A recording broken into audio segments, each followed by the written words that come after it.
Cottonwood Planning and Zoning Commission regular meeting of Monday, September 21, 2020.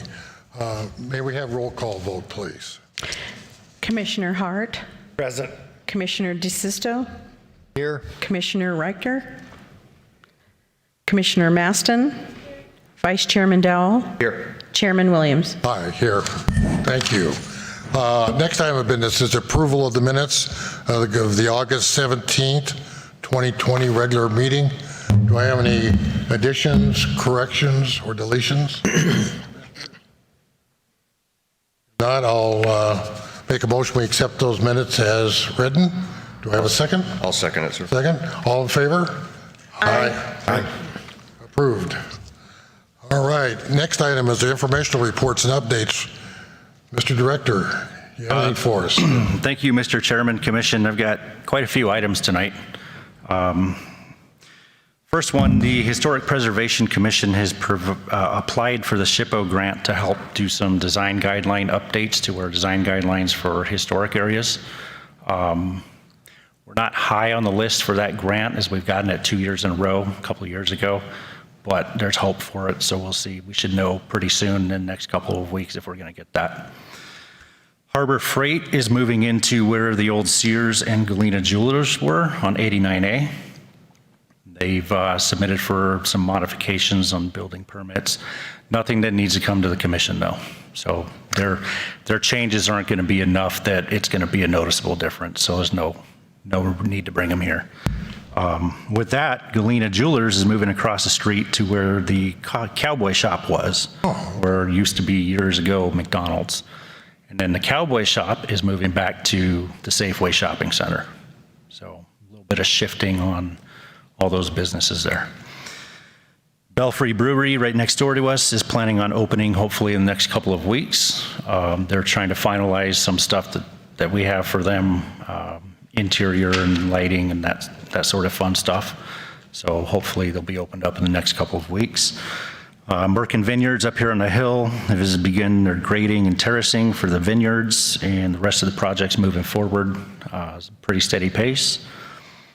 At the old Riot building, we've got a pending project to bring to you in October for some food trucks, so that'll be coming up. You'll see some activity there if you've not noticed it yet. The big one, the Verde Valley Homeless Coalition, last Tuesday went to City Council for the fire sprinkler waiver. If you remember, they came before you in August for expansion of their conditional use permit. That was contingent on City Council granting that waiver, and they did not. City Council did not approve that. So that makes that extension or expansion of the conditional use permit void. So there's no need for it to come back to you guys in January as you had requested. It pretty much makes it null and void.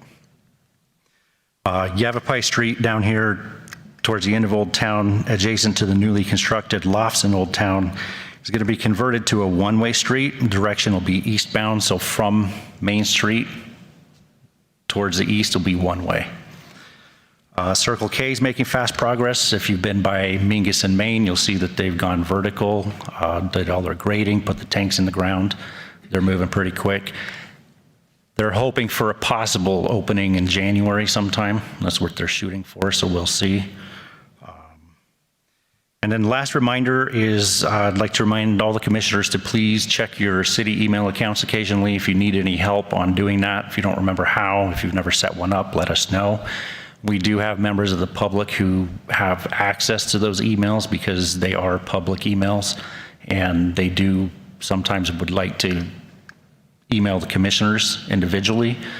So please get in the habit of checking that. If we are aware of any members of the public contacting you, we'll let you know to go ahead and check it as well.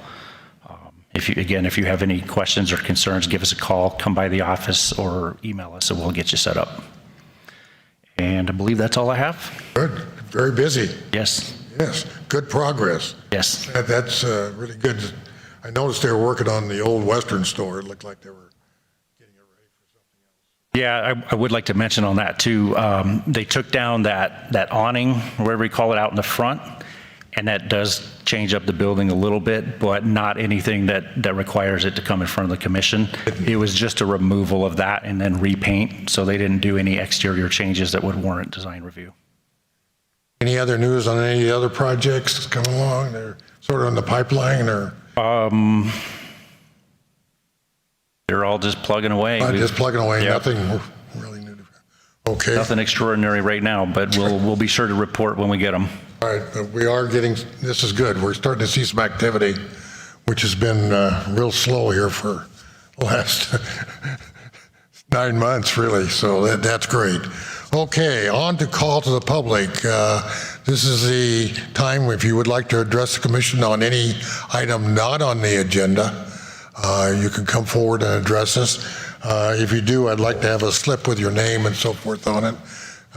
Does anybody want to address the commission on anything not on our agenda tonight? Seeing none, we'll go on to the next item, which is old business. And we do have an item of old business. It's ZO 20006, amendment to the City of Cottonwood zoning ordinance, adding a new section 409, recreation vehicle and manufactured home parks. Mr. Davis, the podium is yours, sir. Thank you, Mr. Chairman, members of the commission. As you recall, we've seen this a couple of times already, and we were down to 2 issues. We discussed in the staff report in your packet those 2 issues. We've revised the surfacing requirements to be in accordance with the surfacing standards in section 406 of our zoning code, parking and loading, and that allows for an applicant to work with the city engineer to either put in the pavement or do a porous alternative to the pavement. And also, we eliminated the prohibition of fire pits at individual RV sites, just requiring that they be built to current fire code. Those 2 items are highlighted in the draft that we sent you in your packet. And I believe there's somebody from the audience here to make a comment on that, and happy to answer any questions you might have. Question with the fire pits, what's the current fire code on that? I couldn't tell you the details on that. That would be something that the fire department would review on a case-by-case basis. Mr. Chairman, Commission, it's pretty, typically, and I don't want to speak for the fire department either, but more times than not, it's typically the proximity to any structures and making sure that there's no vegetation structures that are right near it that could create issues. Very fine. Any other questions? Yes. In regards to the fire pit, I thought that we had agreed that it was only going to be in the common area, and that the city council, I believe, had to approve that with the fire commissioner. Is that my understanding? No, I don't think so. We were talking about individual sites, is my memory. Yeah, because of that experience when you go out with your recreational vehicle, and that was the concern. I don't think there's a problem in the common areas as much, but there is for the individual sites. Yeah, I think we just wanted to leave it so that it wasn't restricted any more than the fire code would restrict it, I think. Yeah. And that's the way, Mr. Chairman, it was written in the original draft, that it was limited to common areas only. Right. And we got a lot of discussion about not limiting it to just the common areas. As long as it meets fire code, it'll be okay. Right. Anybody else? Questions? I've got some questions. Mr. Hart. Concerning the item number 7, all spaces shall be connected to electricity, water, and approved sewage disposal facility. Does that mean that each site has to have a sewage disposal outlet at it? All spaces, yes. Because I think I've had some experience with now a fair number of RV parks, and the vast majority of them are set up so that they have a central dump station so that people can come and connect their systems up. And I think we should make allowance for that in the park as an alternative. It works. It doesn't seem Doesn't seem to be a hazard in any of the places that I've ever been to. They were always clean. And I think we should make allowances for that in the verbiage. I think that might be something that would be for we have a use called camping that's not strictly an RV park. An RV park is kind of these days they're getting pretty close to manufactured home parks. And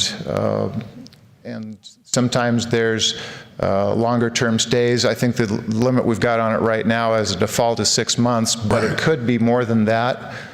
If the commission approves a conditional use permit with a longer length of stay period. We haven't had any discussion on that issue before, and Well, also the length of stay is something that I wanted to discuss because, as we've talked about before, we've got short-term, medium-term, usually 2 to 3 months, and some people who can stay longer. And depending on the capability of the park, they can accommodate all 3 uses. And we just seem to have a blanket 180-day requirement, and we don't address the fact that depending on the size of the park and what they're providing, that they could accommodate all 3. well, the way it's written, Commissioner Hart, is that in the version right now, it has basically a default of 180 days unless during the conditional use permit process, the Planning and Zoning Commission wishes to put a different figure on that. Could be shorter, could be longer, depending on what's planned. So there's a little more flexibility in that. Well, I don't see any flexibility addressed in this.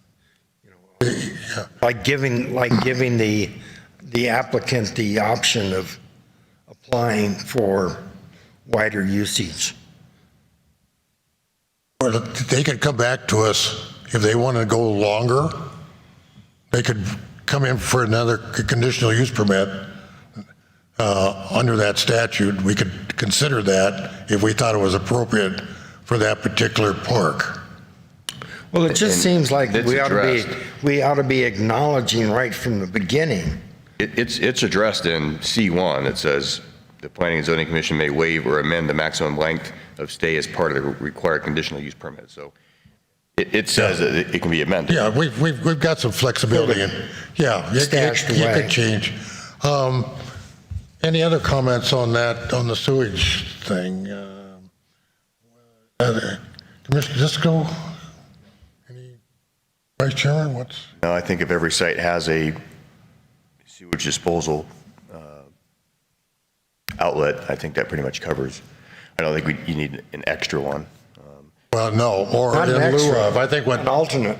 Commissioner Hart's, I think, saying in lieu of individual sewage, you just have a dump station. And like I said, I mean, I've actually utilized Well, those yeah, no, facilities, and it seems to be a common enough solution that ought to be a viable alternative, and that we ought to at least, again, address that as as an alternative. Maybe we could add it to like the requirements under C, like give it as an option that could be discussed with a conditional use permit. That every time someone comes in and they say, oh, well, I want to handle sewage differently, it can be discussed. Well, I wouldn't say differently. I would say what seems to be pretty typical at most of the places that I've gone to. That's the typical way that sewage is handled. They're Yeah. providing electric, they're providing water, but sewage is typically handled Centrally? at a Well, I homicide. would disagree with that if they typically they provide water, they provide sewage too. So if they're going to give you water, they usually give you sewage too, because Yeah. holding tanks are usually a lot smaller than that. I think the historically, we started out with, what was the original campgrounds across the country and whatever, and that's the way they did it for years, I think, and when they were developed. But I think in these more modern parks we're seeing coming along, like here in Clarkdale or Camp Verde, a lot more sophistication coming into that, probably longer stays, people coming for the season rather than just in and out over the weekend or for a week. I guess I wouldn't have a real problem personally with amending that particular to say we may waive it like we did with the length of stay with under a conditional use permit if somebody wanted to do that, but we'd have to approve that. And but couldn't we just- I think I like the way we've got it. I think that makes a more quality park. I think that's what we're looking for on these new parks. And adding the sewage disposal system, I think that's a convenience for the user. I think if the user had it, and you wouldn't have to go to a dump tank. It would actually be beneficial to attract people to the park personally. I think health and safety wise, they should all have it at this point. And I just like to go on the record too that this is like the third or fourth time we've looked at this. Yes. So I hope that if this is our final rendition of it, because we keep sending it back to you guys for fixes, and we're killing this thing. Yeah, and it's a new ordinance that really needs amended, and it really needs to go on record. So we've got to get it to the city council. They may see it differently, right? They may not. It's possible, Mr. It's Chairman. possible. Yeah. Okay. I think we're pretty happy, both of us, with the current language as it sits. Okay, Gary, who's here? I have Tom Hendricks. I think you signed two. You have two different sections you want to talk about?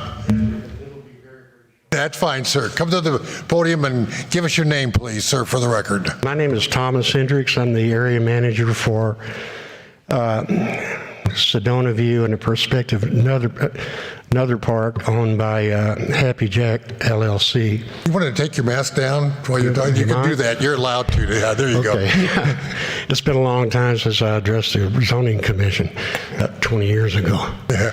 But and one of my concerns has already been addressed, and I appreciate it, about the ability to have a porous type material used at the park. And one of the things that we do and would like to have the option of is we do have asphalt going ingress and egress into the park and even up to the office, but then our RV sites and those driveways around the park are done in gravel. And it's not just, we're not just throwing gravel out there, we're mixing gravel and asphalt tallings, which they combine together to make a very strong undercoat. And the more you use it, the stronger it gets. And as it was pointed out to me, we are going to have that option to work with the engineer for a porous type material. Yes. But we make sure that if we use gravel, it's washed. It's not just gravel we throw out there. So we keep that dust down, and it works wonderfully to stop the sheeting of water, and it absorbs that water, and we can keep a good, clean park that way. And that's basically, we would like to have that option, and evidently we are going to have that option, and I appreciate it. The only other thing that we had, my boss wanted me to mention that as far as fire hydrants go at RV parks, throughout the United States, you can go through some and you won't see fire hydrants. And I mentioned to him that I've got 200 water spigots at Sedona View, and if we had, I have an emergency plan if we had brush fires around there. And we can muster up on one side at the Prescott National Park, right at 60 hydrants with hoses at a high PSI to water down those. And if we had an RV that's around 320 square feet approximately. That's what most of the large ones are. I can muster up in 45 seconds or so 7 water hoses spraying that down, and also spraying down the propane tank that can be removed safely. And as soon as the fire station gets there, they can do the rest of it. But we do have that capability, and they just would like you to consider that as a possible option. And as the man said, that's my story, and I'm sticking to it, I guess. But that's all I had. Can I say something about RV parks just real quickly? Sure. Most of the RV parks, ours in particular, we do have a pedestal that has a 30 and 50 amp connection. We have a water spigot, of course, and each one has a sewer adapter, so they can connect directly to the sewer. So every site does have that.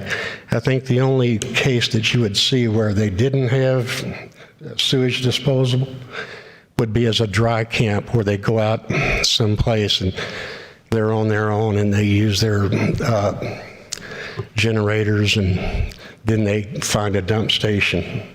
So, but we don't have that capability, and we hope not to have that capability. But that's all I had, and I appreciate your time. And if you have any questions about RVs, I'm here. Okay. Well, Thank good. you We again. appreciate you. I appreciate your time. Yeah, I appreciate your remarks, sir. Those are well done. Any comments on fire hydrants? I don't think the statute, I don't think our ordinance requires one at every site. I think it just says hydrants with sufficient fire flow Yeah. shall be provided in accordance with currently adopted fire code. So whatever the fire code is, I don't think it requires it at every site. From what I'm reading, it just requires it to be within code.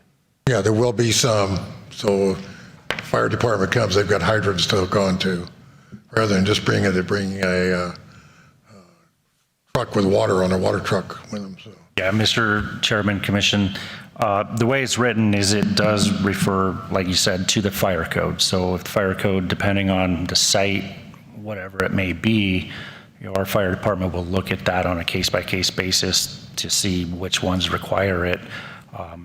One thing I'd like to point out, these requirements go with both RV parks and manufactured home parks. So you're looking at either one. So I don't, again, want to speak for the fire department or what the fire code says, but it could warrant so many fire hydrants per manufactured home park space versus RV park space. So again, that's referencing the fire code itself. Very good. Anybody else would like to address us on this item? If not, I'm going to close the floor to the public. I actually was going to say I retract my suggestion for the conditional use permit from earlier, because given our guests' information about the sewage lines, I think that what we have is good. Commissioner Hart. Comments, sir? Any more? Well, it's just, I've had experiences with parks up outside the state where that was, the centralized system was how they use. But if we can have it done here, yeah. I mean, I think it's a preferable system. Yeah, and it apparently isn't an undue burden cost-wise to do that, so they've been doing it in some of the parks.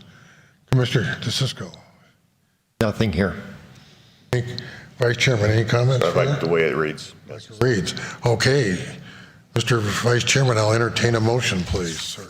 I would move to recommend approval to the City Council amendments to the zoning ordinance, adding a new section 409 and amending sections 410, 411, 417, 418, 419, 423, and 425 regarding requirements for RV parks. Do I have a second? I'll second. Commissioner Maston seconds the Vice Chairman's motion.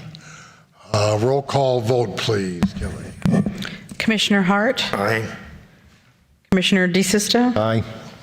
Commissioner Maston, Aye. Vice Chairman Dowell, Aye. Chairman Williams. Aye, unanimously carried. Very fine. Thank you, Mr. Hedrick. We appreciate your coming in tonight. All right, the next item of business is new business, PP 20-001, the Vineyards at Cottonwood, Phase 2. Mr. Davis. Thank you, Mr. Chairman and Commissioners. This is a preliminary plat for the Vineyards at Cottonwood Phase 2. It's been a while since we've had a subdivision come through, so I wanted to refresh us on the requirements of the process for a subdivision process. First step would be a master plan, preliminary meeting. In this case, we have a master plan, master development plan that was produced as a part of the planned area development zoning process. That was the first step here. The next step, second, is the preliminary plat. Staff reviews it, agencies review it throughout the city, and then Planning and Zoning Commission, this step that we're in right now, ensures the plans are in compliance with requirements. Between staff review and the conditions that we're suggesting to be placed on the preliminary plat moving forward, that should ensure that the plans are in conformance with requirements. And then this preliminary plat goes on to City Council, and that can sit there for up to 2 years until the applicant comes back for the next step, which is final plat. Staff review again, ensuring that all items are in compliance with the code, and this time it goes straight to City Council, not to the Planning and Zoning Commission.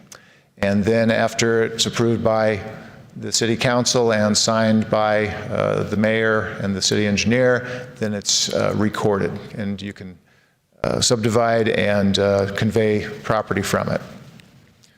So to give you an idea of the location of the site, it is on the south side of Grosseto Ranch Road, just east of State Route 89A. The overall planned area development is shown in yellow for the Vineyards at Cottonwood Phase 2.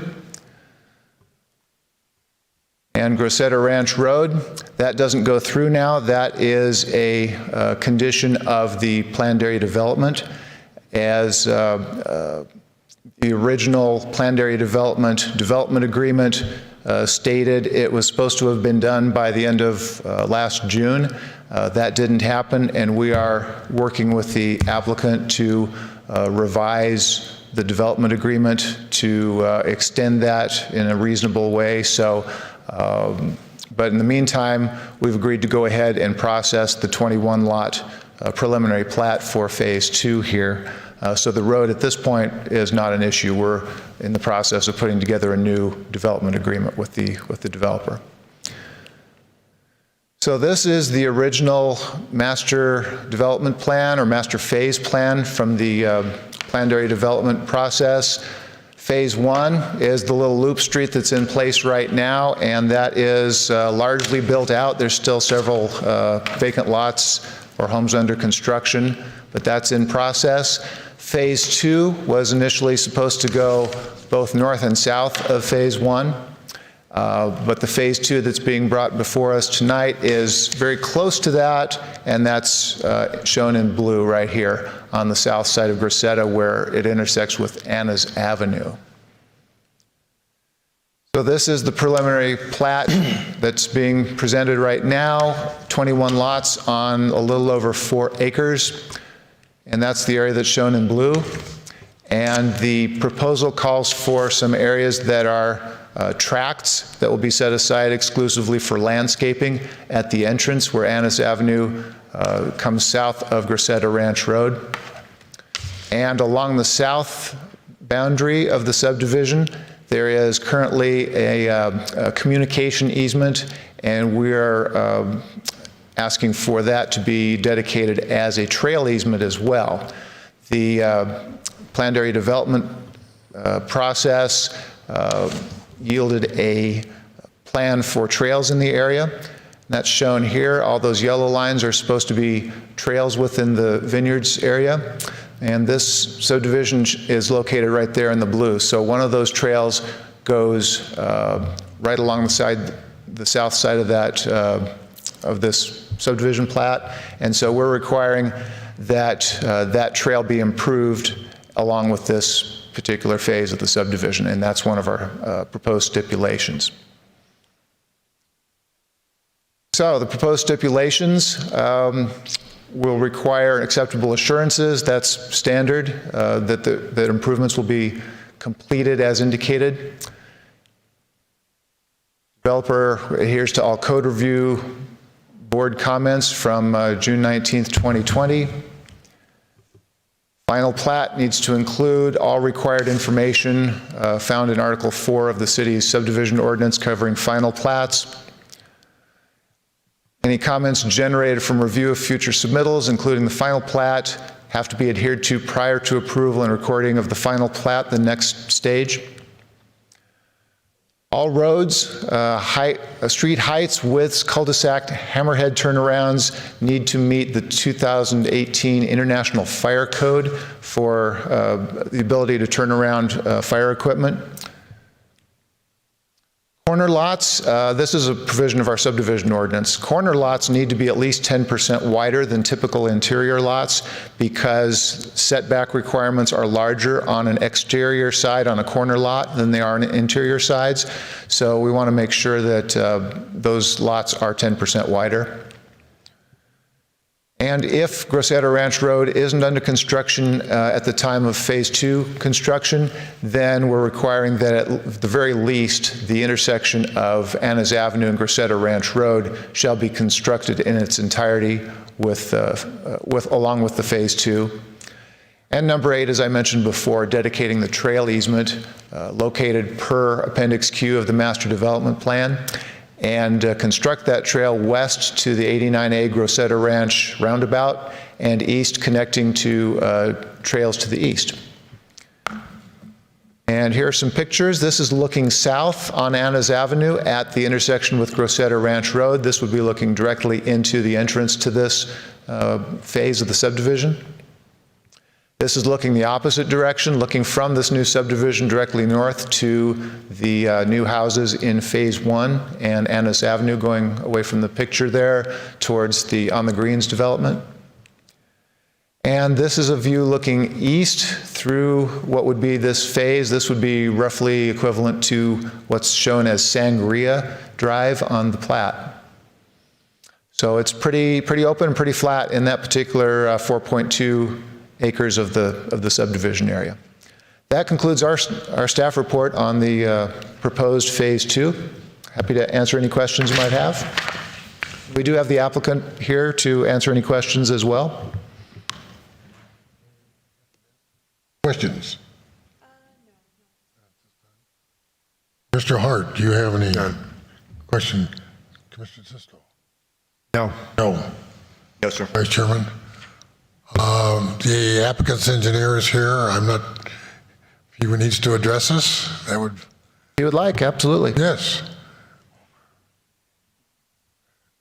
Oh, I have one question. I guess we don't have design review for this like we normally would with a plat because we understand that they're going to continue to build the same house plans they've been building and Yes, Mr. Chairman, design review really comes in with the master development plan Right. and that part of the rezone approval, not the platting. Right. If they were to do drastic changes compared to what they did here and here, yes. Also, if this incorporated multifamily housing, it would have required design review, but this is just remaining single family. Okay, thank you. Yes, sir, your name for the record. Krishan Ginige with SCC. First and foremost, Commission, it's good to see you all in person. It's been a while since we've been able to do this. So as far as this presentation is concerned, Gary pretty much covered everything, so he pretty much took the thunder away from me. So it doesn't have much to say, but if you have any questions, I'll be happy to answer them. To me, it looks pretty straightforward. It's really a replica of Phase 1 and continuation of that. Commissioner Hart, do you have any questions? Sean? The only thing that I had some concerns about is it just seems like some of the roads, I'm just concerned about drainage from the roads going into adjacent property. How is that being addressed? Good question. Actually, if you look at the exhibit which is shown right now, it actually has pretty decent slope from west to east. So the idea that we have on this this section, which is phase 2, as well as the entire development, is to convey this to the major drainage or the washers that we have. So right now, when we do the lot gradings, what we will do is like we will make sure that the lot would be graded away from the building, and we have already looked at this. Actually, we have submitted final grading plans which pretty much address your concern. All right, thank you. No questions. No questions. Mr. Chairman? I just have two quick comments. The first question is, why did you change where you were going to do phase 2 to its current location? Was the cost thing? Was because the market changed? You guys wanted to put houses in a different spot? Because it's a dramatic change from where you had planned on doing phase 2 to where it is now. So I'm just curious why it's. I think it's a combination of some of the comments you made, but it was also the functionality, because we felt the continuation of Annas Avenue would have been good to look at. We would have looked at that anyways as part of the master plan, and then afterwards when we had to pick 20 or 21 lots, we felt this would be the ideal place. So. And just a point of comment on your master layout plan. You may want to take a look at how Anna's spelled on that one. Sounds good. Good catch. And I don't have any questions. Good. Okay. We appreciate you coming tonight. Thank you. Thank you. Appreciate it. Okay. Does anybody want to address the commission on this plat approval? If not, I'm going to close the floor to the public. Commissioner Hart, your comments and. Actually, my only other comments was concerning part of the future development. Yes. There's some areas along 89A where they have a roundabout that goes right up to the fence. Right. So there's no buffer around there. It's just going to be. Right. Wondering if that would be addressed in the future. It should be as part of their master plan. I would think they'd come back. Because I mean, that's something I think they should take a real look at, because Sure. like I said, the turnaround comes right up to the fence. It sure does. Yes, it certainly does. Any other comments? Tom, any questions? No, it's all new to me. Okay, I think it's good at this time. good. Vice Chair, any other questions, comments? All right, sir, I really don't either. I think this is a great addition. I'm glad to see their sales are going and they could go into this next phase. We'll look forward to hopefully even more rapid approvals in the future. So with that, Mr. Vice Chairman, I entertain a motion, please, sir. I would move to recommend approval of the primary plat for the vineyards at Cottonwood's Phase 2, subject to the following stipulations. 1, the developer will provide the City of Cottonwood with an acceptable assurance that all required improvements will be completed as indicated by the city and outlined within Section 302.04, 500.01, and 500.03 of the City of Cottonwood subdivision ordinance prior to approval and recording of the final plat. Number 2, developer adheres to all code review board comments dated June 19th, 2020, and as may be provided during subsequent reviews. Number 3, the final plat must include all required information of submittal found in Article 4 of the city's subdivision ordinance. Number 4, any comments generated from a review of future submittals, including the final plat, are adhered to prior to approving and the recording of the final plat. Number 5, all roads / street heights, widths, cul-de-sacs, hammerhead turnaround distances shall be met with the requirements of the 2018 International Fire Code, Appendix D, and the City of Cottonwood conditions. Number 6, corner lots shall be at least 10% wider than typical interior lots per subdivision ordinance 603.03. Number 7, if Grosseto Ranch Road is not yet under construction at the time that Phase 2 begins construction, the Annas Avenue Grosseto Ranch Road intersection shall be constructed in its entirety with the Phase 2 improvements. Number 8, dedicated trail easement located per master development plan, Appendix Q, and construct trail west to State Route 89A / Grosseto Ranch Road roundabout and east to connecting trail per standards approved within the vineyards at Cottonwood Phase 1. Do I have a second to the Vice Chairman's motion? Second. Mr. Hart seconds the Vice Chairman's motion. Roll call vote, please, Kelly. Commissioner Hart, Aye. Commissioner DeSisto, Aye. Commissioner Maston, Aye. Vice Chairman Dowell, Aye. Chairman Williams. Aye, unanimously carried. Very good. Thanks, Sean. Appreciate it. Discussion items. Just a point, Commissioner Sherman has sent in her resignation from the board for some medical reasons, and we want to thank her for her service, and we'll miss her, and we'll have another new member coming along here. Yes, Mr. Chairman, glad you brought that up. I did forget that. I apologize. We do have an opening right now for one seat on the commission. So if you know anybody, any friends, family, they do have to live within the city limits and have some sort of background in development, whether it be architecture, real estate, several items. If they have any questions, they can call us, but we do have that opening. I see you're advertising it. Yes. All right, very good. Mr. City Manager is with us tonight. Does he have any word of wisdom?